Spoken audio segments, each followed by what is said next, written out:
Au fil des années, la vidéo est devenue un levier incontournable pour s'exprimer et communiquer. Certains l'ont compris et en font aujourd'hui leur métier. Je m'appelle Pierre, je suis vidéaste indépendant et en fondant le podcast Vite Vidéaste, je souhaite mettre en avant celles et ceux qui partagent cette passion commune pour la vidéo. Que ce soit pour raconter des histoires, susciter l'émotion ou l'émerveillement, chaque vidéaste a ce besoin d'utiliser une caméra pour transmettre sa vision de ce qui l'entoure. Avec ce podcast, nous irons à la rencontre de personnes passionnées qui nous dévoileront leur parcours, leur motivation et partageront leur vision de la vidéo. Sans plus attendre, plongeons ensemble dans ce que c'est vraiment une vie de vidéaste.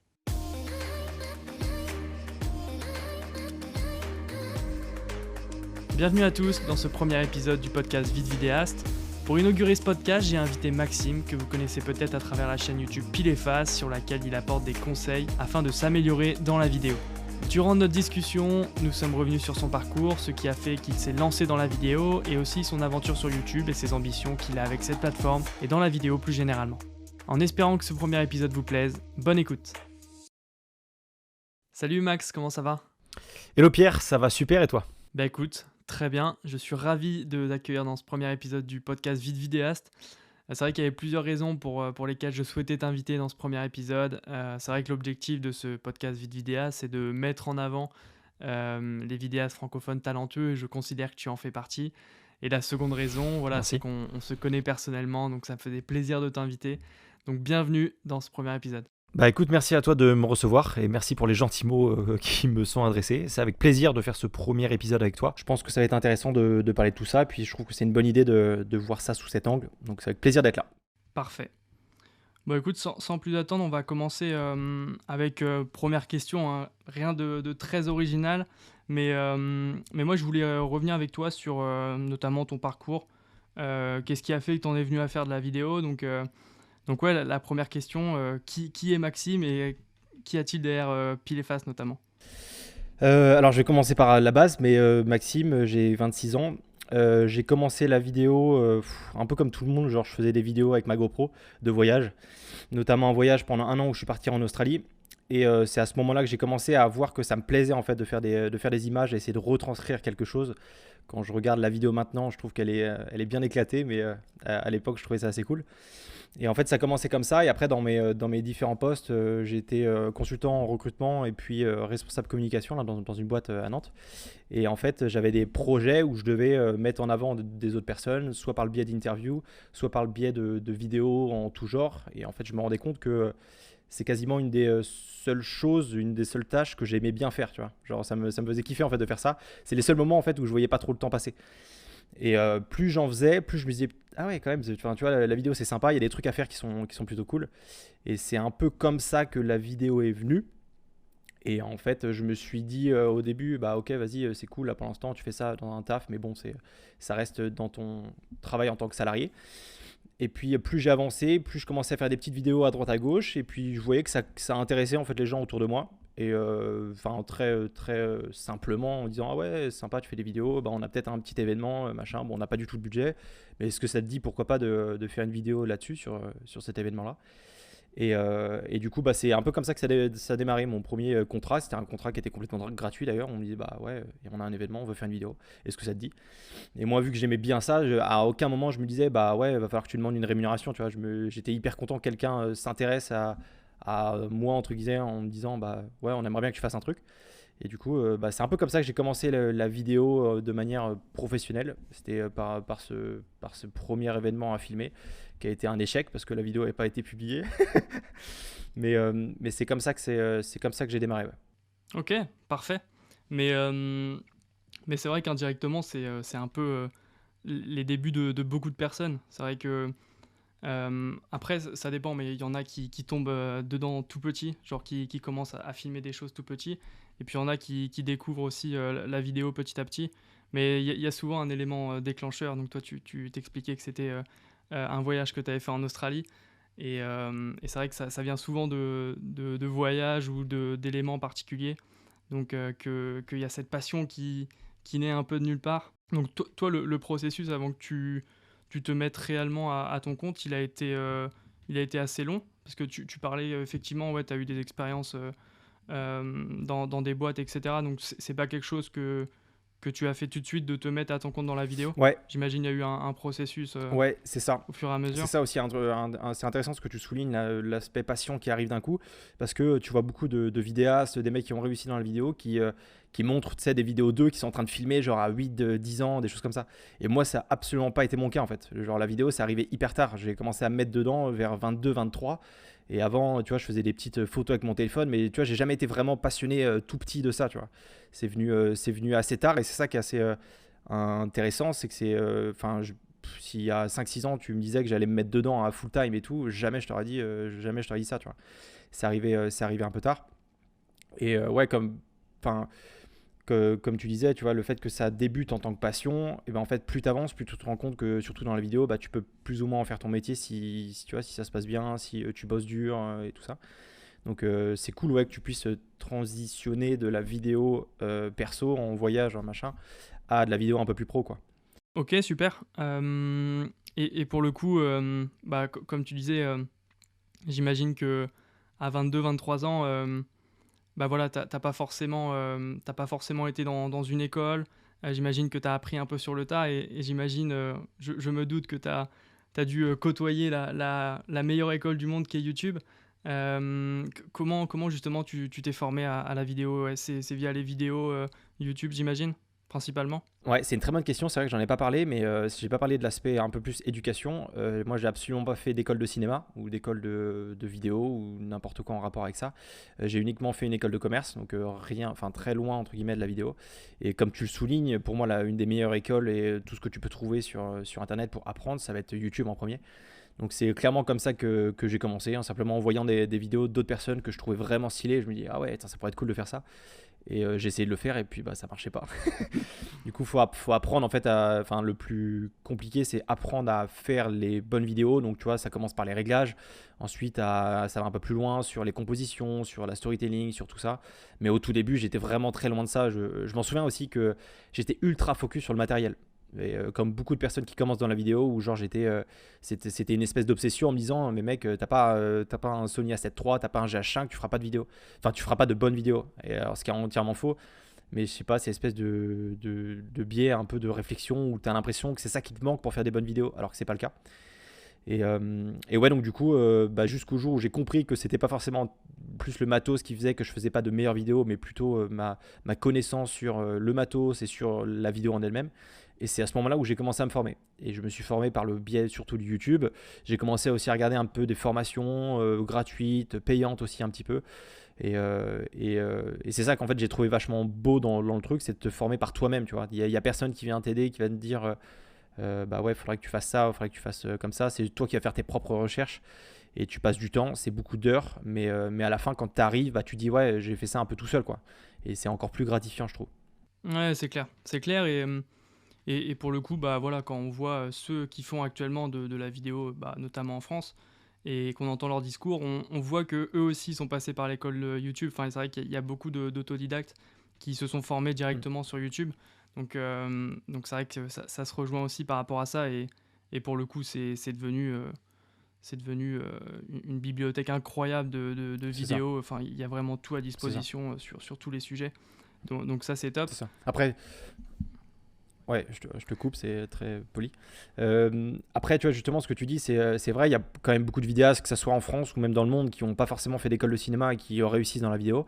Après, il y a aussi le contraire, où des gens sortent d'école de cinéma et ils font des très belles choses, des très belles vidéos, des très beaux films et des choses comme ça. Donc, c'est ça, en fait, que je trouve hyper intéressant dans la vidéo ou la photographie, c'est que t'as pas de barrière, en fait. Genre, les seules barrières que tu peux te fixer, c'est genre toi-même, comment tu as envie de progresser et est-ce que tu as vraiment envie de faire ça. Et si tu as vraiment l'intention de réussir dans la vidéo ou d'en faire ton métier ou juste d'en profiter et de faire des belles vidéos, et bah tu peux le faire de manière gratuite sur YouTube, sur les réseaux, sur les blogs, sur tout ce que tu veux. Et peu importe le chemin que tu as parcouru, peu importe, tu as des personnes même à 40-50 ans qui se reconvertissent dans la vidéo et qui font des trucs grave cool. Et ça, je trouve ça trop stylé. Parce que pour moi, c'est un des rares secteurs où tu peux le faire. Ouais. Tu peux pas du jour au lendemain devenir, mais tu vois, à 40-45 ans, devenir médecin, c'est compliqué. Tu vois, as des études, tu as des choses, architecte, c'est pareil. Enfin, tu vois, c'est du temps à passer et à te former. Et pour moi, la vidéo, c'est un peu je sais pas que c'est plus facile, c'est juste que l'accès à l'information est plus simple. Et tu as beaucoup plus de moyens de te former rapidement et d'avoir des résultats rapidement, quoi. Et c'est ça que je trouve vraiment cool en fait dans ce domaine-là. Ouais, c'est vrai. Non, non, c'est vrai que la vidéo, c'est un secteur où tu peux facilement créer ton métier. Après, bah, comme tu dis, toi, ça fait quand même quelques années que tu as commencé. Après, il y a aussi voilà, de l'acharnement en termes de visionnage, etc. Enfin, il y a beaucoup de temps passé, il y a Ouais. beaucoup d'investissement en termes de temps, pardon. Mais, euh, mais c'est vrai que, ouais, très clairement, grâce à YouTube, tu peux te créer un métier et ça, c'est assez incroyable de se dire ça. Et toi, Mm. justement, c'était qui tes sources d'inspiration sur YouTube dès que tu as commencé ou même maintenant? Alors quand j'ai commencé, c'était bah, en fait l'avantage c'est que vu que j'étais parti en Australie, bah, je m'étais pas mal amélioré en anglais, ce qui fait que je regardais énormément de youtubeurs anglophones, notamment Parker Welbeck, qui est un des plus connus et qui est une grande source d'inspiration pour moi, enfin pour ce qu'il fait, pour son business, pour la manière dont il fait ses vidéos et qui tourne ses choses.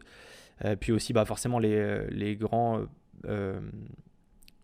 j'ai perdu son nom. Non, si, il y a pas mal de grands que j'aimais bien, qui étaient bah, Peter McKinnon forcément, Mm. Mathieu Apoya aussi un peu dans le style à ses débuts, quand il était plus sur des tutos que dans des vlogs. En fait, toutes ces personnes-là qui créaient des choses, mais qui étaient un peu différentes, tu vois. En fait, tous ces mecs qui arrivaient à faire la différence, parce que des vidéastes sur YouTube ou même autre part, t'en as beaucoup qui font bah, des choses différentes, mais des mecs qui arrivent sur un nouveau secteur et qui déchirent tout, et bah ça pour moi c'est le plus gros respect, comme Daniel Schiffer. C'est les mecs, tu vois, ils changent la manière de voir les choses, ils apportent des nouvelles choses. Genre le b-roll, pour moi, c'est un truc qui est attribué à Daniel Schiffer. Mm. Et c'est lui, enfin, c'est pas lui qui l'a créé, mais c'est lui qui l'a amené un peu au top niveau, quoi. Et ça pour moi, c'est clairement des sources d'inspiration. Bah ouais, bien sûr. Et puis, moi, je pense qu'on aura l'occasion d'en reparler tout à l'heure, notamment bah, de toi, ta chaîne YouTube, parce que très clairement, aujourd'hui, tu commences à être connu aussi par rapport à ça, par rapport à la chaîne Pile et Face, donc on en reviendra un peu plus tard. Mais ok, donc, ouais, donc un processus assez long pour vraiment te lancer dans la vidéo, totalement autodidacte. Euh, donc, Pile et Face, voilà, c'est l'entité avec laquelle tu commences à communiquer actuellement. Mm. Comment ça en est venu, notamment le nom Pile et Face? Pourquoi, par exemple, tu n'as pas forcément commencé à te lancer, par exemple, avec ton nom de Maxime ou qu'est-ce qui a fait que tu as voulu Euh, te lancer avec ça, Pile et Face? Alors en fait, Pile et Face, à la base, ça partait aussi d'un projet que j'avais avec un ami qui s'appelle Maxence et qu'on voulait lancer ça en fait un peu tous les deux, où on s'est dit ouais c'est cool la vidéo et c'est justement les premiers contrats qu'on avait, enfin qui étaient des contrats, c'était pas vraiment des contrats parce que c'était des vidéos gratuites, mais on s'est dit ouais ça pourrait être cool de se faire, de se créer un peu une entité un peu à deux et de se dire bah tu vois on fait plusieurs choses avec ça, on se fait des vidéos, je pense que on se fait des vidéos genre de week-end, juste de souvenirs, des vidéos un peu plus ou moins corpo, mais quand tu regardes la gueule des vidéos ça a rien de corpo. Mais du coup, à la base des bases, c'était ça. On s'est dit, vas-y, c'est deux. On est deux.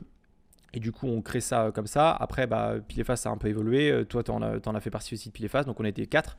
Et du coup, je trouvais ça assez intéressant d'avoir un nom de groupe et pas d'avoir un nom individuel. Parce qu'à la base, j'ai pas créé ça forcément tout seul. Et après, bon, j'ai continué le truc tout seul. Mais à la base, c'était pas comme ça. Et c'est vrai que ça a été une grande réflexion de me dire, quand je me lance sur YouTube ou même avant déjà, quand je me lance en tant que pro, c'est quel nom j'utilise. Et, euh, aujourd'hui, il y a quand même beaucoup de vidéastes reconnus qui utilisent leur nom, donc leur prénom et leur nom de famille, qui est plus identitaire et plus identifiable. Et moi, le problème que j'avais avec ça, c'est que, bah, en fait, il y en a tellement, et aujourd'hui, il y en a de plus en plus, ce qui fait que c'est assez compliqué de retenir les noms et les prénoms de famille. Enfin, tu vois, c'est tellement précis que de temps en temps, ça te reste pas tellement en tête. Les plus connus, forcément que tu les connais parce qu'on te les rabâche depuis 3 4 ans, mais ceux qui sont un peu moins connus, bah, tu les gardes pas forcément en tête. Et du coup, moi, j'ai vachement réfléchi à ça, à me dire, ok, est-ce que je garde mon nom ou est-ce que je change? Et je voulais vraiment trouver quelque chose qui reste pas forcément dans la tête des gens, mais qui soit assez simple à s'en rappeler, tu vois, que ça soit pas très compliqué. Parce que mon nom de famille, c'est Maxime Leclorec. Donc c'est pas le nom le plus facile Ah, c'est à sexy, c'est retenir et sexy. à dire.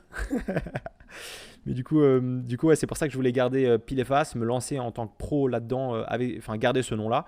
Puis après sur YouTube, parce que je trouve que c'est un nom qui est plus ou moins catchy, c'est en fonction de l'appréciation des gens. Moi je trouve que ça reste un peu dans la tête. Alors je te cache pas qu'il y a beaucoup de gens qui m'appellent Pile ou Face, et ça, c'est bien relou, mais bon, c'est le jeu.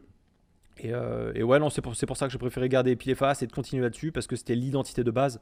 La base en créant Pile et Face, c'était de faire des vidéos et de se faire kiffer. Et bah, finalement, j'ai pas trop dévié dans l'optique du début, donc ça me parle en fait. Bah, pour le coup, je peux te le confirmer parce que, bah, du coup, tu as révélé la raison pour laquelle on se connaissait. C'est qu'effectivement, bah, voilà, on a démarré, entre guillemets «ensemble», avec Clairement, des premiers projets pro et c'est vrai clairement. que moi j'ai vu, bah, l'évolution de Pile et Face, au tout début. Je me souviens de l'ancien logo avec les 2 points qui se reliaient et cetera. J'ai vu aussi, bah, le changement d'identité visuelle et cetera, bah, le changement que tu as opéré aussi, avec la chaîne YouTube. Donc moi j'ai assisté à tout Mm. ça et clairement, bah, maintenant ça tient la route donc c'est top. Ouais. Hem, Puis ouais, dis-moi? ok. Ouais, je rajoute quelque chose par rapport à ça, parce qu'il y a aussi pourquoi j'ai oublié de parler de ça, mais pourquoi je veux garder le nom Pile et Face, c'est que pour l'instant, bon, on en parlera peut-être un peu plus tard, mais sur l'évolution, mais j'aimerais bien aussi garder un nom qui a tu vois, qui peut être déterminé comme une entité, tu vois.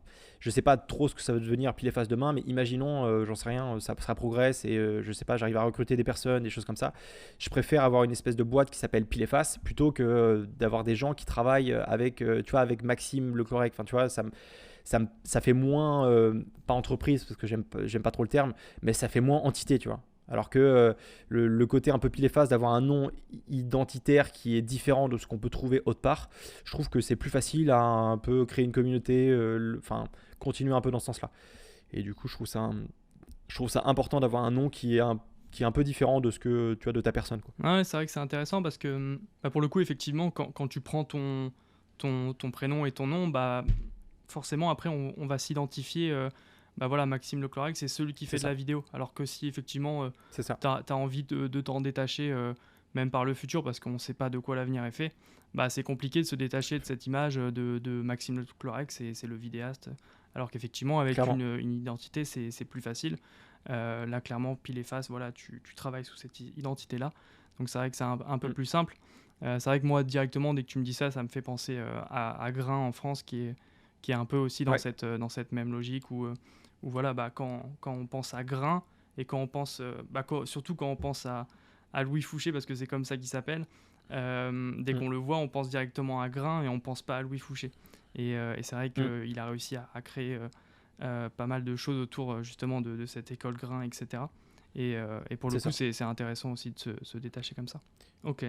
Ce qui est compliqué après, c'est que on te voit, du coup, on t'identifie aussi un peu, pas comme une personne, mais plutôt comme enfin, pas comme une boîte, mais il y a moins le truc personnel, je trouve, en fait. Quand tu as un nom comme ça, tu vois, même quand il y a des gens qui me parlent et tout, ils me parlent en tant que Pile et Face et pas en tant que Maxime.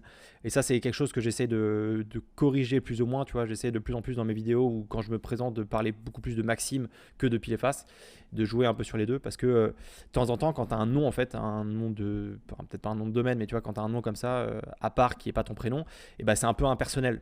Tu vois, tu as l'aspect un peu plus entreprise que personne.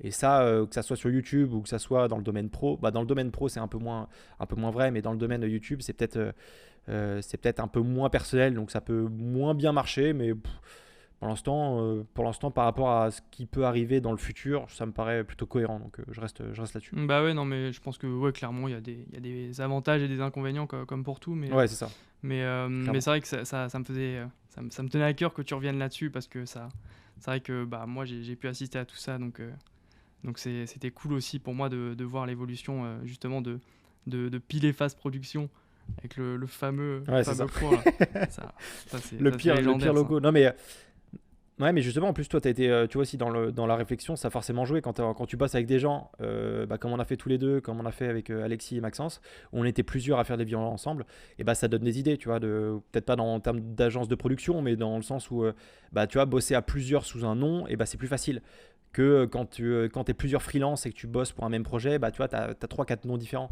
Alors que quand tu as une entité et que tu es 3-4 là-dedans, peut-être en tant que salarié ou j'en sais rien, et ben c'est plus facile en termes de représentation. Et aussi, en termes d'un point de vue professionnel, quand tu fais des gros projets, et ben c'est plus facile d'arriver en tant qu'agence de production, tu vois, où tu peux te dire plus facilement, ouais, on arrive à plusieurs. Tu vois, t'es pas juste, je suis pas juste Maxime Leclerc qui arrive et qui va faire une petite vidéo chez un gros client, quoi. Ça sera peut-être plus l'agence Pile et Face qui va venir avec plusieurs personnes si vous avez besoin, tu vois, pour plusieurs types de projets. Donc d'un point de vue pro aussi, c'est assez intéressant pour moi de ce côté-là, quoi. Ouais, c'est clair. Et bah clairement, c'est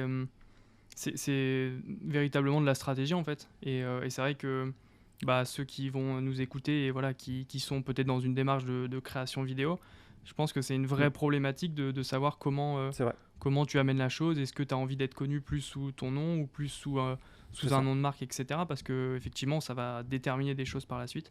Donc, c'est ça. non, c'est vrai que c'est une vraie problématique à prendre en compte quand on se lance, quoi. C'est ça. Après, il faut pas non plus trop se prendre la tête là-dessus. Moi, je sais que j'ai passé vraiment beaucoup de temps à me dire, ok, est-ce que je dois changer de nom, est-ce que je dois le garder, machin.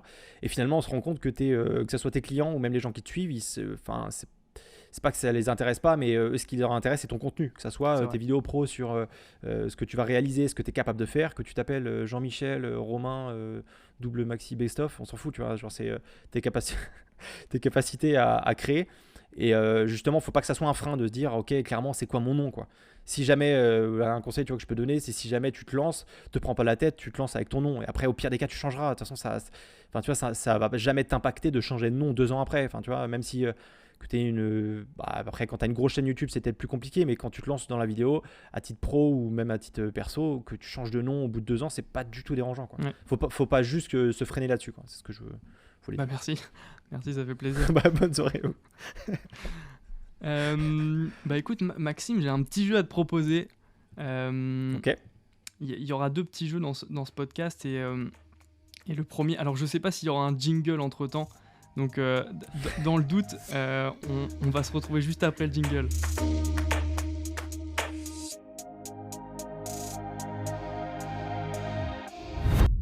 Du coup, Maxime, le premier jeu que j'ai à te proposer, ça va être un mot, une réponse. Je l'ai baptisé comme ça.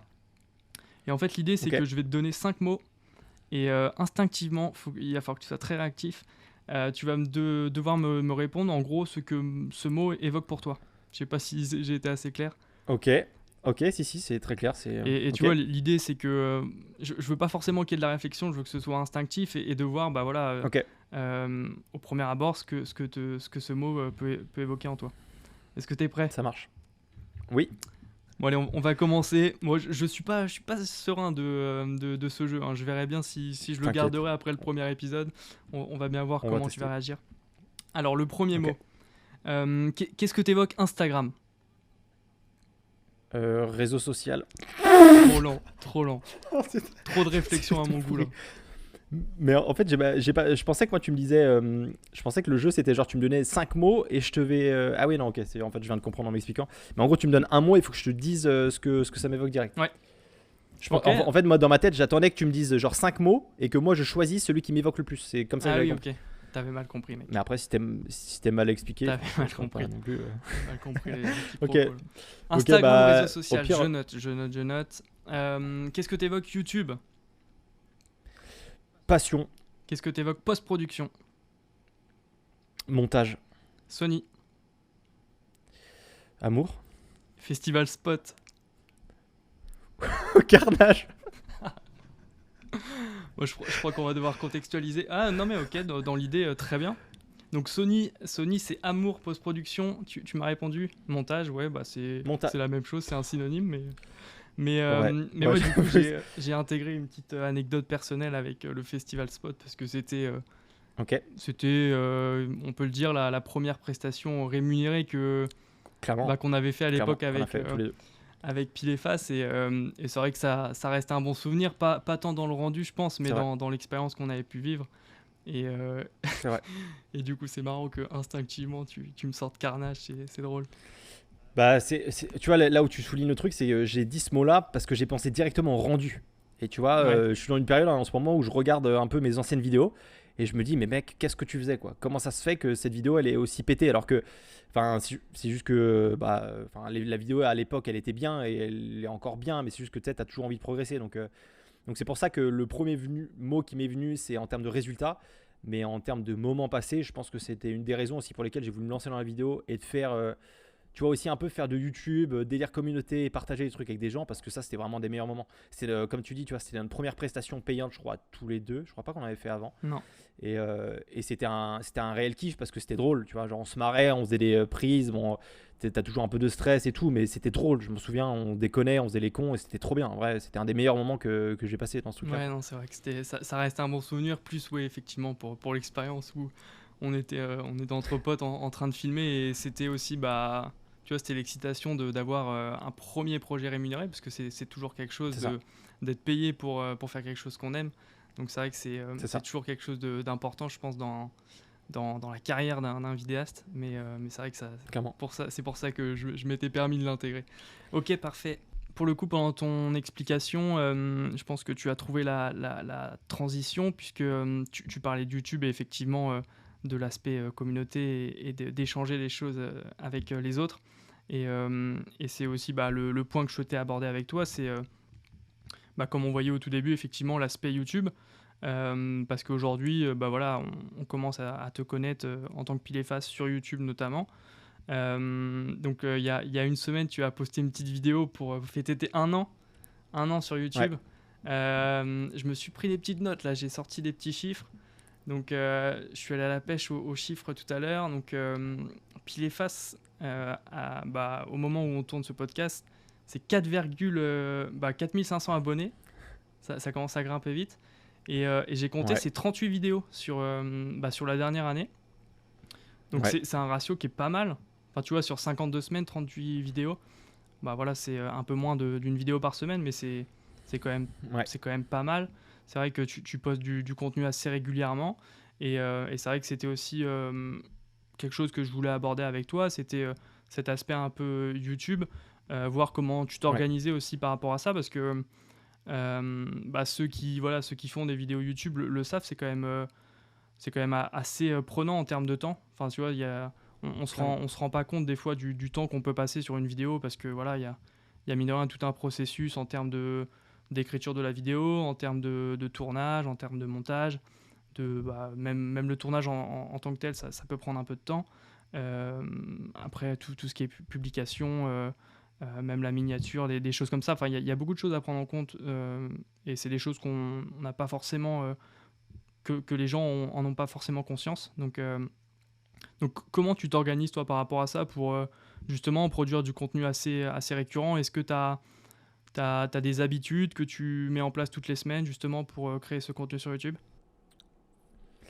Alors ouais, alors tu vois, quand tu me dis les chiffres, moi là, je crois que c'était 38 que tu me disais. Moi, le premier truc qui me saoule un peu, c'est que j'aimerais bien être justement à 52 vidéos sur 52 semaines.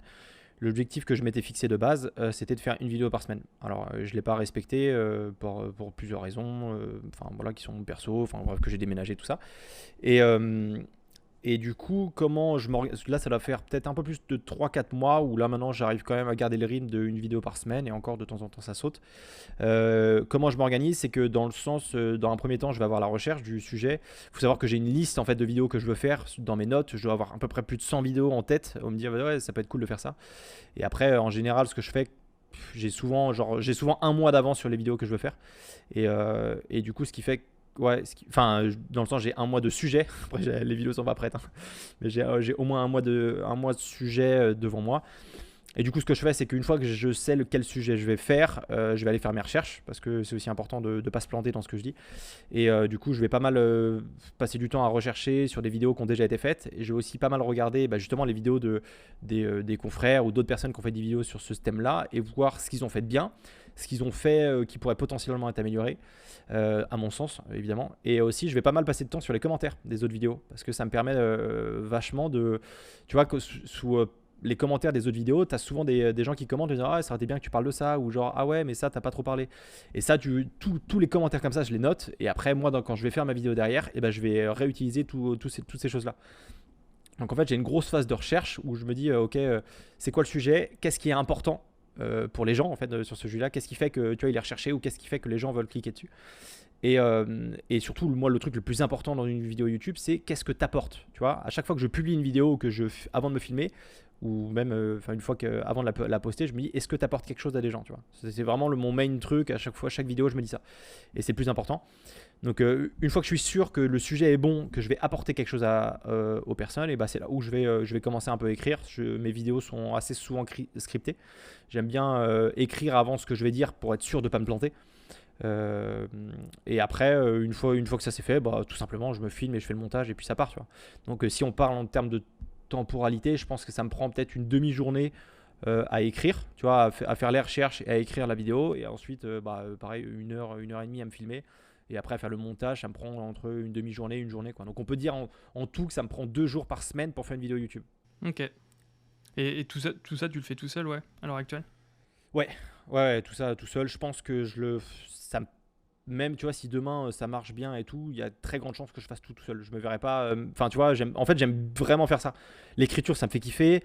Me filmer, faire les vannes, ça me fait marrer. Le montage, placer des petits Easter eggs dans mes vidéos, ça me fait bien rire aussi. Donc, tu vois, pour l'instant, il n'y a aucune partie de YouTube qui me plaît pas. Tu vois, genre, je kiffe vraiment faire ça et tout. Et c'est quand même un peu ouais, je peux le dire, c'est un plaisir de le faire. Ça l'était pas au début, mais maintenant ça l'est, tu vois. Mais ouais, pour revenir justement à ce que tu disais, c'est vrai que tu disais que tu prenais souvent en compte les commentaires, notamment de la communauté, parce qu'effectivement, c'est important. Ouais. Tu vois, typiquement, j'ai regardé, je me suis baladé sous les commentaires de la vidéo Perrier que tu avais faite, et il y avait, Ouais. il y avait un de tes abonnés qui disait que bah, ce serait bien justement d'avoir la partie montage. Et toi, à ça, tu as répondu, bah ouais, pas de souci, la semaine prochaine, ce sera fait. Et typiquement, bah, c'est la Ouais. dernière vidéo que tu as sortie. Donc, C'est ça. donc c'est vrai que c'est un signe aussi que voilà, t'as vraiment cette envie d'apporter bah voilà, des nouvelles connaissances aux personnes. Être aussi, bah, tu vois, un peu dans cette logique où toi, quand t'as commencé la vidéo, bah voilà, tu t'es inspiré de personnes. Et peut-être que bah, là tu souhaites à ton tour apporter des choses aux gens Ouais. avec l'expérience que tu as acquis ces dernières années. Donc, Ouais, c'est ça. donc c'est top. C'est ça, bah.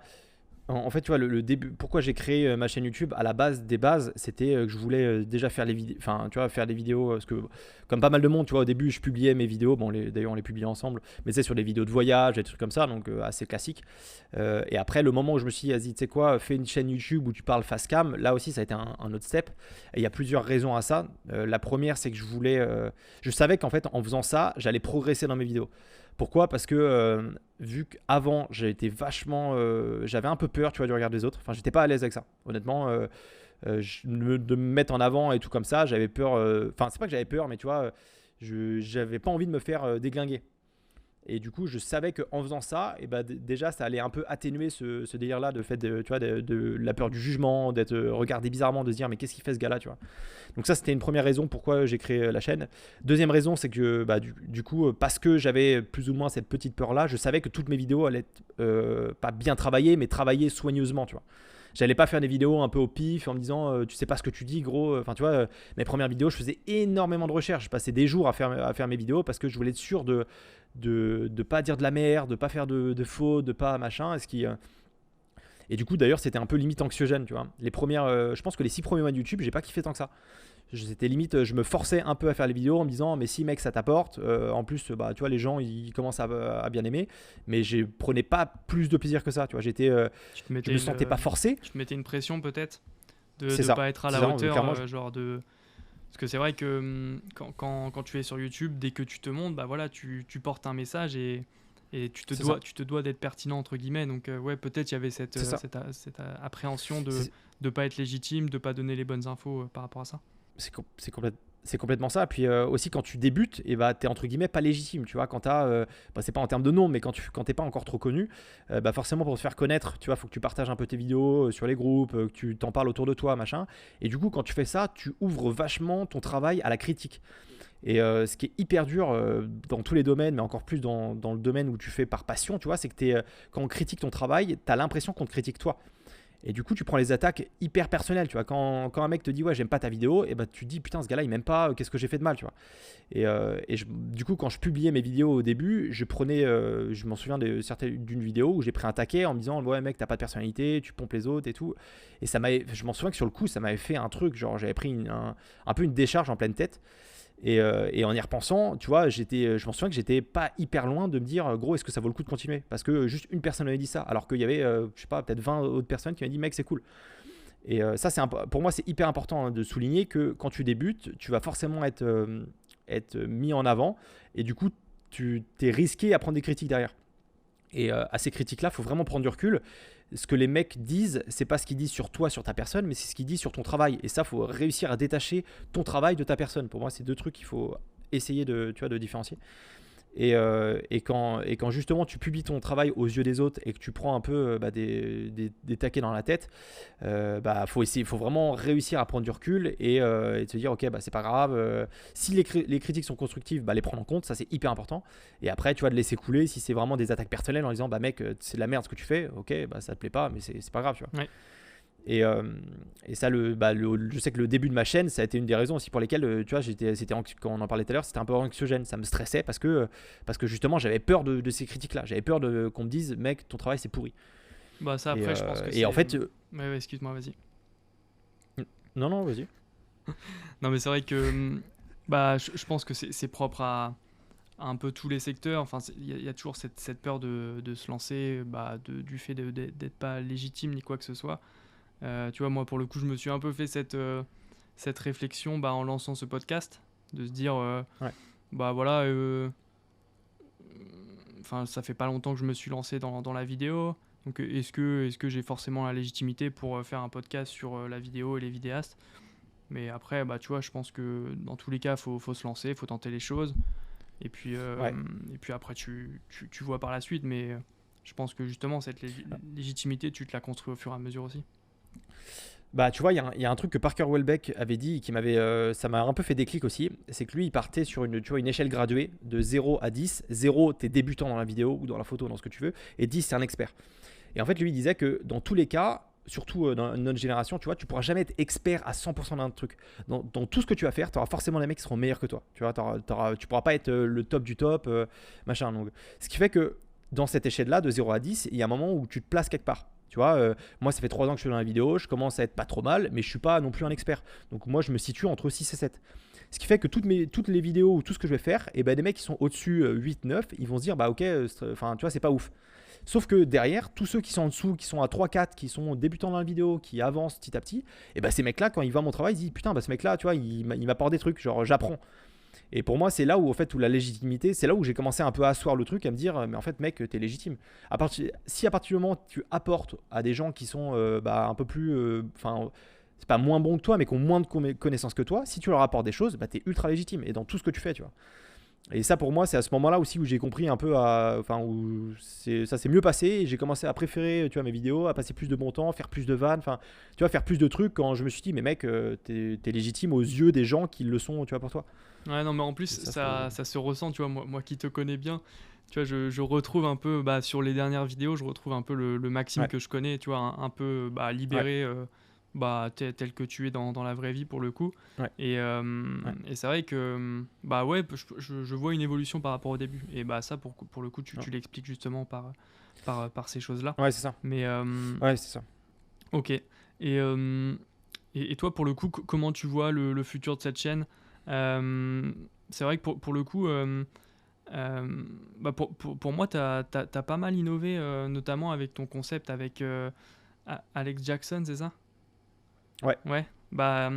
Ouais. Pour le coup, ça, c'est quelque chose qu'on voit pas, en tout cas dans le domaine de la vidéo, des sortes de collaboration, de challenge entre créateurs. Et tu vois, je trouve que c'est hyper intéressant. Est-ce que toi, tu serais amené justement à développer des concepts un peu inédits dans la vidéo par rapport à ça, ou tu veux rester un peu dans cette case de conseils en vidéo? Comment tu vois les choses? Alors, il y a plusieurs choses. Là, ce que j'ai fait justement, le contact avec Alex, je l'ai trouvé vraiment hyper cool. C'est un des projets qui a été le plus sympa à faire, qui a été forcément c'est du taf, mais en même temps c'est trop bien parce que tu vois, l'essence même pour moi de le délire de YouTube, c'est de pouvoir partager et de pouvoir faire des trucs avec d'autres gens. YouTube m'a permis de rencontrer des gens qui sont hyper cool, et ou même avec des personnes qui sont pas forcément sur YouTube mais qui me partagent leur taf et que je trouve ça trop bien. Et du coup, j'ai vraiment envie d'appuyer sur ce côté-là, de partager des vidéos dans ce style-là, de se faire des battles, de se faire des challenges. Enfin, tu vois, j'ai plein d'idées en tête là-dessus parce que c'est trop bien. Je vois que ça plaît aux gens. Après, il y a encore pas mal de, il y a quand même pas mal de personnes qui ont fait ce concept-là. Je pense notamment à Charles Chillet qui avait fait ça avec 2-3 vidéos avec Grain. Il avait fait avec Hardist aussi, tu vois, un délire de filmer dans la rue en challenge en une demi-heure et tout. Et je trouve ça trop cool. En vrai, c'est les concepts que je trouve ça beaucoup trop bien à faire. Et j'ai pas mal d'idées pour en faire, donc ça va être forcément que ça va être le but. Et en fait, tant que, tu vois, comme je disais un peu tout à l'heure, tant que je fais une vidéo et que ça apporte aux gens, et ben je me dirais, ouais, vas-y, il y a un concept. Moi, mon but extrême, c'est réussir à, tu vois, plus ou moins divertir les gens et en même temps, ils apprennent quelque chose, tu vois. C'est un peu mon axe, moi, sur YouTube, c'est de se dire, ils sortent de ma vidéo, déjà, ils sont motivés à faire une vidéo. Ça, c'est mon graal à moi, c'est qu'ils se motivent derrière à faire une vidéo. Ça, c'est le truc que je kiffe bien faire, enfin, que j'essaie de faire. Et après, si jamais ils se motivent pas, bah, au moins, ils ont appris quelque chose, tu vois. Ils ressortent de la vidéo, ils disent, ouais, ok, je sais faire ce plan-là, machin et tout. Et ça leur donne des idées derrière. Donc l'avenir de la chaîne va être un peu tourné là-dessus. Donc il va forcément avoir des fast cam quand je fais là où je parle peut-être de tutos et aussi des battles, des challenges. Enfin tu vois, il va y avoir plein de trucs, mais l'aspect collaboration est pour moi hyper important sur YouTube. Déjà ça te fait connaître, ça te fait kiffer parce que ça apporte de l'humain dans YouTube. Et quand tu es là tout seul et que tu parles à ta caméra, bah c'est pas le truc le plus le plus humain qui existe quoi. Donc non, non, tous les projets, je vais essayer d'inclure en fait le plus de personnes possible dans mes vidéos. Ça, je sais que c'est un axe de progression, un axe que j'aimerais amener en 2021. Ouais. Ok, top. Ce que je te propose, c'est qu'on passe au deuxième jeu de ce podcast. Jingle.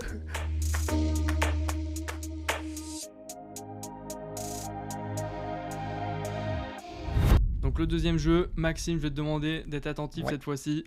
Donc ça va être un peu sur le même principe que le premier jeu. 5 petits dilemmes cette fois-ci que je vais te poser. Et l'idée c'est aussi de reprendre, comme pour le premier jeu, cet aspect un peu instinctif dans les réponses. Okay. Donc le jeu il s'intitule Si tu dois choisir et on va compléter par des questions et tu me réponds le plus instinctivement possible. Est-ce que tu es prêt ? Ah ouais, Oui, c'est prêt, mais c'est dur comme je dois te répondre d'un coup là. Alors, le premier. Si tu dois choisir une marque avec qui collaborer.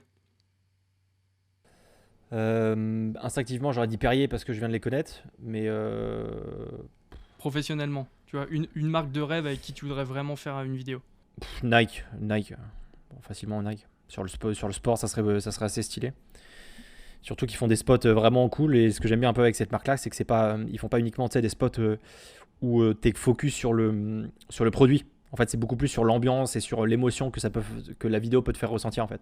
Genre tu regardes une pub Nike, quand tu l'as fini, t'es chaud, t'as envie de faire du sport et tout. Ouais, non, c'est clair. Donc clairement, je pense que ça serait la marque avec qui bosser. Ouais. Toujours une histoire derrière. Il n'y a pas effectivement juste un simple produit, mais toute une histoire. Et de toute façon, les marques utilisent ça de plus en plus. Le storytelling, mais je trouve que c'est efficace. Ok, Nike. Intermarché aussi. Intermarché, ça aurait pu être cool. Bah, de plus en plus, Ikea, beaucoup de marques. Même là, je vois pour les fêtes de fin d'année, même les opérateurs, genre Orange, Bouygues Télécom, ils en font beaucoup sur la période de Noël, etc. Mais c'est vrai que c'est un peu... Tout le monde en fait, mais ça reste efficace, quoi, parce qu'ils mettent en avant des familles, des moments de vie, et on s'y retrouve forcément, donc c'est toujours efficace dans la communication. Ok, Nike. Moi, je pense que j'aurais dit pareil. Et Ah ouais. Ouais. Bah maintenant, en plus, t'as fait une pub, toi, Nike. Ouais, j'en avais fait une, sur YouTube, ouais. Ouais, c'était fait un peu à l'arrache, mais ouais, moi qui fais du sport, qui en ai fait depuis longtemps, Nike, c'est vrai que c'est costaud. Ok. C'est pas mal. Si tu dois choisir un seul domaine de vidéo dans lequel tu souhaiterais exercer, ce serait lequel ? Quand je dis domaine, c'est tu vois, mariage, immobilier, entreprise. Ah, en termes de pro, tu veux dire ? Ouais. C'est pas facile. En fait, pour l'instant, j'ai pas de domaine. C'est le but du jeu. En fait, pour l'instant, j'ai pas vraiment de domaine où je me dis j'aimerais bien faire que ça. Parce que justement, moi, mon deal un peu, c'est de pas faire que les mêmes choses. Si je fais qu'un seul domaine et que je fais que ça, je sais que ça va me saouler. Donc, du coup, je vais envoyer péter ta question. Ah sympa. Sympa, ça fait plaisir. Non, mais en vrai, je comprends. Je pense que c'est bien aussi Après, côté pro d'essayer en fait tous les domaines ouais, pour voir ce qui te plaît ou pas. Et par c'est la ça, suite ce qui te peut-être plaît. Mais après, tu vois, t'orienter. ouais. Là, si j'avais un domaine qui me fait bien kiffer en ce moment, c'est peut-être plus le, tu vois, real estate. J'aimerais bien faire des vidéos immobilières, mais tu sais, sur des grosses baraques, des grosses villas et tout, ça me plaît bien. Donc dans l'idée, je pense que ça serait peut-être ça à choisir maintenant. Mais après, chaque projet est différent. Donc en fait, j'aime bien bosser sur plein de trucs et c'est toujours différent. Donc Ok. ça me plaît Bah bien, quoi. après c'est pas vraiment une réponse que tu me donnes, mais il y a pas de souci hein.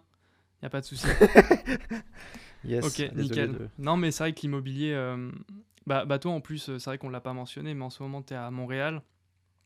Ouais, Et c'est vrai que quand on discutait auparavant, tu disais que c'est un peu plus développé là-bas en Amérique du Nord, c'est ça. la vidéo immobilière, ça commence aussi en France. C'est ça. Mais, euh, Mm. mais c'est vrai qu'on sent que c'est restreint aussi pour les gros biens, quoi. Euh, Ouais, ouais, mais ouais, après justement, enfin bon, après là c'est rentré spécifiquement dans le domaine, mais enfin ce qui est intéressant justement, c'est que tu peux travailler sur avec des gros biens, ce qui fait que bah, ils ont déjà plus de budget en termes de communication et de marketing, et c'est aussi des biens qui sont hyper intéressants à mettre en avant, quoi. Tu vois, tu vas pas faire une vidéo immobilière sur un appartement ou sur une petite maison. c'est Faut vrai. qu'il y ait de la valeur pour l'agent immobilier et pour les propriétaires. Ouais, c'est vrai. Donc c'est ça que je trouve cool, c'est que tu vas dans des endroits tu vois, qui sont assez intéressants, quoi. Trou. Voilà, C'est vrai. parce que Merci à ça, toi. ça apporte quelque chose. Ok. Donc ouais, plutôt vidéo immobilière, ça marche. Si tu dois choisir un vidéaste qui t'inspire. Peter McKinnon. C'est réponse classique, peut-être pas le mieux, mais c'est pas tellement en termes c'est pas tellement en termes de contenu, mais c'est plus en termes de personne, tu vois. Tu sens que le mec déjà il est ultra à l'aise à la caméra et ça c'est respect, tu vois. Quand bah tu vois t'as été devant la caméra aussi, c'est pas le truc le plus facile à faire, d'être le plus naturel possible. Et lui, pour le coup, il est vraiment. Puis tu sais, c'est le genre de personne où tu dis ce gars-là, il est gentil, tu vois, c'est un vrai gentil. Après, c'est drôle parce que t'as l'impression de le connaître alors que pas du tout. Tu le connais juste à travers les vidéos YouTube. Mais j'ai énormément de respect pour ce gars-là et c'est un mec que j'aime beaucoup aussi. Ouais. T'as, Ouais, non, c'est vrai enfin, que tu le vois direct que bah, il est passionné forcément, mais que ouais, il transmet des ondes positives à chaque fois. ouais, Et t'as je pense ça, que c'est ça qui joue aussi dans son succès, quoi. ouais. Mais t'en as d'autres, parce que là j'ai donné un peu, c'est vrai que celui-là il est un peu le plus évident, mais t'as James Matthews que j'aime beaucoup là, qui fait des vidéos sur YouTube avec un accent anglais, mais Ouais, ouais, je force, vois, ouais. force 1000, Ouais, il est. qui est très. Ouais, que j'aime bien aussi. Peter Lindgren qui est pas mal. Enfin, tu vois, ces mecs-là qui font des belles choses, mais qui le font bien dans le sens où, genre, ils font des belles vidéos et ensuite ils font des belles vidéos aussi, tu vois, sur YouTube. Genre, ils apportent à leur communauté, ils écoutent un peu les gens, ils répondent. Enfin, tu vois, j'aime bien ces mecs-là, quoi. Ok. Après, là encore, tu vois, je t'avais demandé un vidéaste, hein, je t'en ai pas demandé trois. Non, mais Je ok, suis désolé. Peter McKinnon, parfait. Il nous en reste encore deux, mais tu vois, c'est pas simple, hein, parce qu'au final, à chaque fois, tu te sens obligé Ouais. d'en ajouter. Mais c'est tout l'intérêt aussi des petits dilemmes. Donc, prochaine question, si tu dois choisir un accessoire indispensable pour faire une vidéo, ce serait quoi? Un seul. Euh, un- Ah, c'est une bonne question parce que j'en ai plusieurs. Après, quand je dis Euh, accessoire, enfin, tu vois, c'est pas la caméra, forcément, t'as besoin de la caméra, mais un petit accessoire qui est quand même vraiment pratique et dont tu pourrais pas te passer, quoi. Je pense le stabilisateur. Je filme énormément avec un stabilisateur. J'ai un peu de mal à filmer à main levée. En tout cas, j'ai pas ce que j'apprécie le plus. Hmm. Donc, je dirais un stabilisateur. Ok. T'as lequel, toi, d'ailleurs? Là, j'ai le Weebill Lab et là, je pars sur le RS2 d'ici Ah, bien. d'ici peu de temps. Ouais, la nouveauté. Ouais, parce que ça commence. Ouais, bah ça commence à être un peu léger. Et moi, le plus important, c'était de pouvoir emmener mon stabilisateur partout et surtout en voyage, tu vois, en rando, en machin et tout. Et je voulais me prendre le Ronin S de base, mais il est assez lourd et Ouais, je confirme. Ouais. ça m'embêtait un peu. Et puis là, vu que moi j'ai un setup qui est assez léger, tu vois, avec mon Sony A7 III et mon Tamron 2875, ce qui fait que ça passe sur le Weebill Lab. Et du coup, bah, le Weebill étant très léger et très petit, ça me va très bien. Mais j'ai quand même envie de passer un peu au-dessus pour faire des rushs, on va dire, un peu différents. Parce que de temps en Ok, temps, il peut être un peu léger. parfait. Et enfin, dernière question. Si tu dois choisir un pays à filmer, ce serait lequel? Instinctivement, j'aurais dit l'Islande, mais pas du tout, parce que il y a trop de... Non, mais tu vois, il y a de plus en plus de gens qui y vont, donc j'irais plus un peu à côté, j'ai vraiment envie d'aller là-bas, c'est l'île dans les îles Féroé, Hmm. qui est en termes de paysage, qui est pas mal aussi. Mais ouais, bah, en fait, l'Islande, en termes de beauté de paysage, c'est clair, mais en termes de tourisme, non, c'est trop, ça devient trop touristique, trop instagrammable, et ça me plaît plus. Ouais, c'est vrai. Bah après, ouais, les paysages restent quand même magnifiques, mais enfin, c'est vrai que Oui, la photo ouais, mais sur l'avion sur l'avion, écrasé, là, on commence à la voir beaucoup, effectivement. Mais ouais, ouais, c'est ça. bah, Puis je pense que ça reste une destination à faire pour une vidéo. Mais ouais, les îles Féroé, ouais, c'est très joli, hein. Enfin, c'est le même style que ouais, l'Islande. Enfin, tu vois, c'est dans le style, ouais, c'est des mais c'est paysages. Enfin, voilà, il y a beaucoup de falaises, etc. C'est assez ouais. verdoyant, mais un peu moins connu, effectivement. Non mais Islande, hyper, enfin pour moi c'est un peu comme la Mecque entre guillemets pour les vidéastes, quoi. Genre, enfin bah tu sais, en plus on avait le projet tous les deux d'y aller faire une vidéo là-bas qui s'est malheureusement pas fait. Mais je pense que c'est un peu un gros kiff pour n'importe quel vidéaste d'aller faire des vidéos là-bas parce que c'est magnifique, t'as énormément de contrastes, t'as beaucoup de couleurs. Puis tu sais, c'est des paysages que tu verras quasiment nulle part ailleurs. Et en termes de plan, je pense que c'est vraiment l'endroit un des plus magnifiques que tu peux trouver. Enfin, tu vois, tout est proche, quoi. Tu Mhm. fais 5 km plus loin, tu refais des plans, c'est magnifique, quoi. Bien sûr. Ouais. Ok, super. Bah, en tout cas, je suis content de mon jeu parce que je vois qu'il a créé un peu de complexité dans tes choix. Et je pense que celui-là, je vais le garder en tout cas. Bah ouais, c'est vrai que c'est hyper dur de choisir entre plusieurs domaines parce que bah, l'avantage dans la vidéo c'est que tu as plein de choses, tu vois, tu peux filmer plein de choses, tu peux avoir plein d'accessoires différents, t'as plusieurs sources d'inspiration. Donc c'est choisir une personne en particulier, c'est pas le plus facile, ouais. Mm. Ouais, c'est clair. Ok, très bien. Ouais, du coup, on disait tout à l'heure que toi, tu es à Montréal en ce moment. Ouais. Euh, Comment ça se passe là-bas? Est-ce que tu vois une différence, toi qui as eu l'occasion de faire des projets en France et du coup aussi un peu au Canada? Est-ce que tu vois une différence, tu vois, là-bas en termes d'approche de la vidéo? Est-ce qu'ils sont peut-être plus réceptifs par rapport au marché français? Comment tu vois les choses, toi qui es là-bas? Alors complètement, ouais, il y a une grosse différence en fait sur la communication ici. Ils sont beaucoup plus enclins à proposer de la vidéo. Tu vois, j'ai l'impression qu'une entreprise sur deux, voire toutes les entreprises, ont une chaîne YouTube ici, qui partagent des vidéos, que ça soit, il y a beaucoup d'interviews de leurs clients, des vidéos, tu vois, un peu plus corpo. Enfin, il y a quand même beaucoup de choses là-dessus. Ce qui fait que c'est hyper cool en tant que vidéaste parce que tu as beaucoup de possibilités. Et quand tu vas contacter une entreprise, bah, ils sont pas surpris, tu vois, de te parler, de te recevoir. Enfin, tu vois, ils connaissent le domaine, quoi. C'est pas comme si ils disaient bah, à quoi ça sert la vidéo. Ici, ils sont vraiment au courant de l'apport que ça peut ramener. Tu as un peu l'influence bah, forcément américaine là-dessus. Et non, du coup, ouais, c'est assez cool pour ça. Après, le down de cette partie-là, c'est que du coup, il y a beaucoup plus de concurrence. Tu vois, il y a quand même pas mal de vidéastes. Donc, tu te retrouves en Hmm. concurrence bah, avec d'autres vidéastes et souvent des gens qui sont en place depuis longtemps. Et j'ai l'impression que ici, les entreprises restent quand même assez fidèles à leurs fournisseurs. Et pour aller déloger tu vois, certains fournisseurs avec qui ils bossent depuis un petit moment, bah, c'est assez compliqué. Mais en même temps, c'est le bon côté des choses. Tu vois, as toujours plein de projets, tu peux bosser sur tout et rien, des trucs que tu n'avais pas du tout en tête, mais finalement tu vas faire une vidéo dessus et c'est trop marrant. Et des projets tu vois, qui sont assez cool. Donc en termes de enfin tu vois, sur la partie professionnelle, dans la vidéo ou même dans la photo, pour le coup, le Canada et Montréal, c'est vraiment une bonne chose, ouais. Ouais. Ouais, parce que effectivement, après ça dépend, mais c'est vrai qu'en France, je trouve que ça reste assez compliqué Ouais. enfin par moment en tout cas, de montrer l'intérêt de la vidéo notamment pour les petits Ouais, commerçants, les petit petites business, ouais. entreprises, etc. Mm. C'est vrai qu'il y en a qui ont encore du mal à voir l'intérêt de la vidéo. Et c'est vrai que bah, quand tu es vidéaste, tu essaies de vendre ton service et tu essaies de montrer que bah, si, pour le coup, c'est pertinent en 2020 parce que voilà, la vidéo, tout le monde en consomme et bah, voilà, c'est très pertinent en termes de communication par rapport au format photo ou au Mm. format écrit. Donc, bah, c'est vrai que moi, personnellement, je vais parler personnellement dans ce podcast, c'est vrai que moi, je sens encore cette petite Ouais, belle barrière. appréhension, ouais, en tout cas sur le marché français. Ouais, Après, je mais pense que ça dépend aussi où tu es placé, c'est ça. avec qui tu souhaites collaborer, mais Mais ce qui est trop bien justement avec ça, c'est que, bah, mine de rien, en France, sur les technologies, sur la manière de communiquer, le marketing, tout ça, on a souvent un temps de retard sur ce qui fait un peu ailleurs. Parce que le temps que ça rentre dans les mœurs, tout ça, ça prend toujours du temps.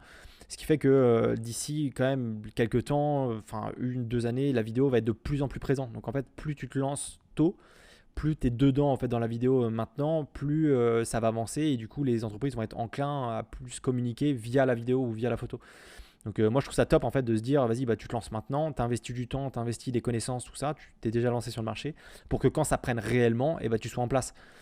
Justement, en fait, plus on va avancer, aussi plus on va voir des vidéastes aussi pousser. Ça, c'est aussi le down entre guillemets de la chose. Mais justement, ça veut dire que en fait, plus on va avancer, plus il va y avoir du travail pour les gens, mais plus il va y avoir du travail, enfin plus il va y avoir des vidéastes pour répondre à ce travail-là. Et du coup, ça va être cool parce que je pense qu'on va tendre vraiment sur une communication autour de la vidéo qui va être hyper importante dans les prochaines années. Je trouve ça du coup hyper cool de se lancer, tu vois, dès maintenant pour être prêt quand ça va arriver, quoi. Ok, parfait. Et pour le coup, bah toi justement par rapport à ça, comment tu vois l'avenir en termes de projets pro? Est-ce que tu as des projets personnels, professionnels, peut-être avec ta chaîne YouTube, peut-être développer d'autres services dans la vidéo? Comment ça se passe pour toi? Alors, moi, il y a plusieurs choses. En fait, il y a l'aspect pro. Donc, faire des vidéos pour mes clients, c'est un truc que j'aime bien faire et que j'ai envie de continuer à faire. Il y a l'aspect YouTube. Donc, apporter, tu vois, des gens des connaissances, que ce soit par le biais de vidéos, que ce soit par le biais de formations ou de produits, on va dire, différents autour de la vidéo. Et ça, en fait, c'est deux choses que j'ai vraiment envie de mélanger. Pour le coup, mon objectif là sur 2021, ça va être de réussir à faire des productions pour continuer parce que j'aime bien faire ça et que c'est aussi comme ça que tu progresses. Mais à mort me mettre sur YouTube et proposer de plus en plus de contenu. Enfin, tu vois, de proposer là ma première formation qui va sortir normalement début 2021. Et l'objectif à long terme, ça serait pourquoi pas aussi de sortir mon école de vidéo d'ici une année à peu près. Donc ça, c'est l'objectif à long terme. En fait, mon goal vraiment, c'est de diversifier ce que je fais. Donc, que ça soit sur YouTube, de réussir en fait à vivre de la vidéo à temps plein. Donc, que ça soit par mes prods, mais aussi par YouTube. Pour ça, ça passe par par plusieurs phases. Et j'ai vraiment envie aussi de développer l'aspect communauté. Notamment via YouTube, parce que le problème que je vois le plus et que j'ai ressenti, je pense que ça va peut-être te parler, c'est que quand tu te lances dans la vidéo, tu es seul en fait. Quand tu fais des vidéos, des photos, machin, t'en parles à ton entourage, ils trouvent ça joli ce que tu fais, ils disent ah, c'est cool, c'est sympa, mais clairement ils comprennent pas vraiment ce que tu ressens, ils savent pas que t'es, tu vois, quand tu te lances là-dedans, t'es solo, en général t'as pas grand monde à qui parler, et du coup, pour moi, c'est la plus grosse difficulté quand tu te lances dans la vidéo. C'est à qui en parler, à qui, quand tu as des problèmes. Parce que vu que tu es tout seul, quand tu as des moments de mou, il n'y a que toi. Tu n'as pas d'autres gens sur qui te reposer. Et du coup, moi à ces problématiques-là, j'ai vraiment envie d'y répondre par le fait de la communauté. Tu vois, donc, mon objectif, je ne sais pas trop comment je vais le tourner, mais ça va être mon objectif 2021, c'est de tourner quelque chose autour d'une communauté. Créer quelque chose pour que les gens arrivent à échanger ensemble et à pouvoir progresser un peu ensemble. Et quand il y a des coups de mou, tu vois, de se dire, ok, je peux peut-être le contacter lui, il va peut-être m'aider. Cette vidéo-là, je sais pas trop si elle va être sympa, je peux peut-être lui demander, tu vois, des infos. Donc, je sais pas comment je vais le tourner, mais je sais que ça a été ma plus grosse problématique au début. Et c'est sur celle-là que je veux me positionner le plus. Donc, Ok, top. Top, et en plus, c'est vrai que c'est rassurant en fait de pouvoir échanger des fois avec les gens qui font la même chose que toi, qui sont autant passionnés que toi. Parce que c'est vrai que je pense que la plupart des gens qui vont nous écouter vont se reconnaître. C'est vrai que je pense notamment à l'entourage, des fois il comprend pas trop. C'est ça. Il comprend pas trop ce qu'il en est en fait. Qu'est-ce que tu fais exactement? Ils ont pas trop cette vision que toi tu peux avoir de la vidéo. Je pense des fois à l'entourage qui te dit si tu peux vraiment gagner ta vie auprès de la vidéo, parce que c'est un secteur qu'ils connaissent pas forcément. C'est vrai que la plupart des temps c'est assez flou pour ceux qui sont pas vraiment plongés là-dedans. Donc c'est vrai que c'est toujours un peu rassurant de s'en remettre un peu aux personnes qui sont comme toi, qui sont dans la même situation. Et c'est vrai que je pense que plus que jamais c'est important de développer des communautés autour de ce que tu aimes faire, et c'est pour ça me paraît pertinent.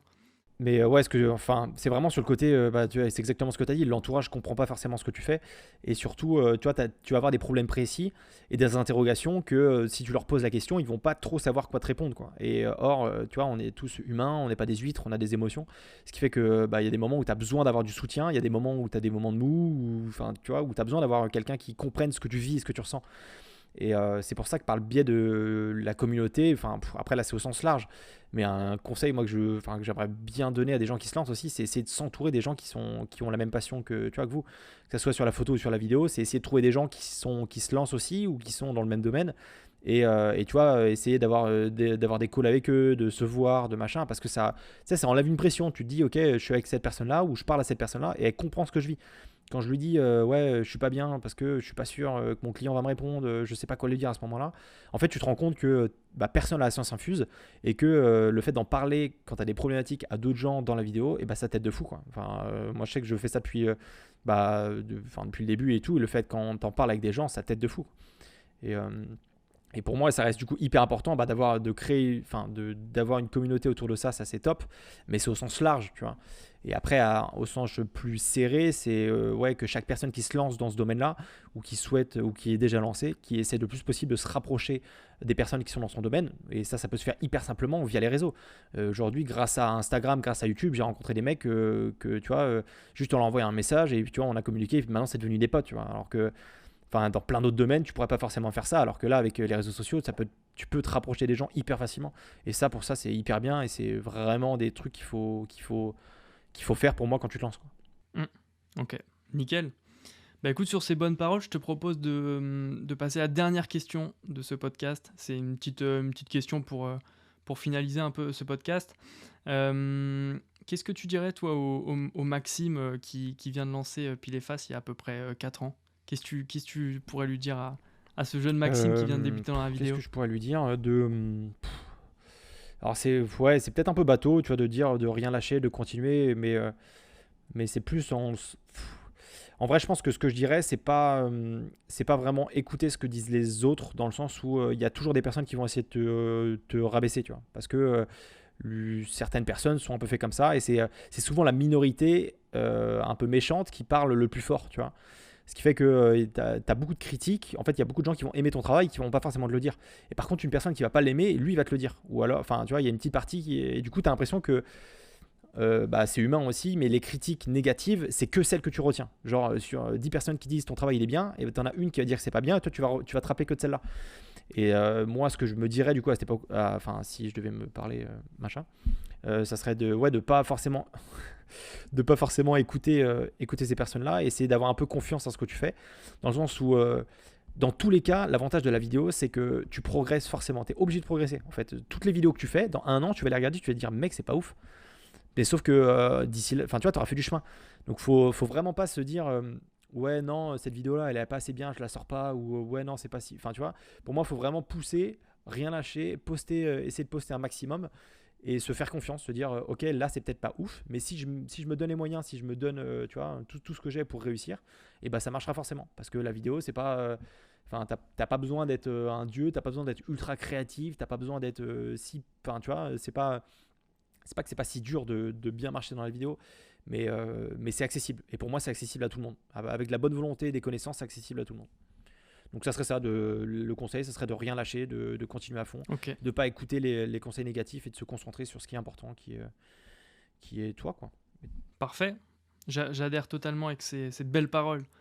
Bah écoute, merci Maxime en tout cas de t'être porté volontaire pour assister à ce premier podcast. Ça m'a fait très plaisir de t'accueillir dans ce podcast Vite Vidéaste. Où est-ce qu'on peut te retrouver, bah, même si on en a parlé sur YouTube évidemment. Alors vous tapez Comment on Maxime peut te Leclerc. contacter Non, du coup, sur Pile et Face, simplement sur Instagram, YouTube, voire même Facebook si ça existe encore pour certains. Mais non, ouais, juste Pile et Face, vous allez me trouver assez facilement sur les réseaux. Et puis, bah voilà, si ça vous intéresse la vidéo, je vous allez peut-être apprendre quelque chose. Ouais, pour le coup, moi je recommande aller faire un tour sur le YouTube de Pile et Face. Vous y apprendrez forcément quelque chose et il y a peut-être moyen qu'il vous fasse rire le petit loustic là. Bon allez, ciao, Ouais, ciao ouais, Maxime, merci à toi. Merci à toi pour ce podcast. Merci beaucoup d'avoir écouté cet épisode jusqu'à la fin. Il aura fait office de test et est donc amené à s'améliorer au fil des épisodes. Et vous avez un rôle à jouer. Si ce dernier vous a plu, n'hésitez pas à laisser une note sur la plateforme d'écoute que vous avez choisie. Autrement, vous pourrez renvoyer vos suggestions quant aux futurs invités, aux sujets abordés directement sur Instagram ou sur l'adresse vitevidéaste, tout attaché, @gmail.com. Merci et on se retrouve au prochain épisode.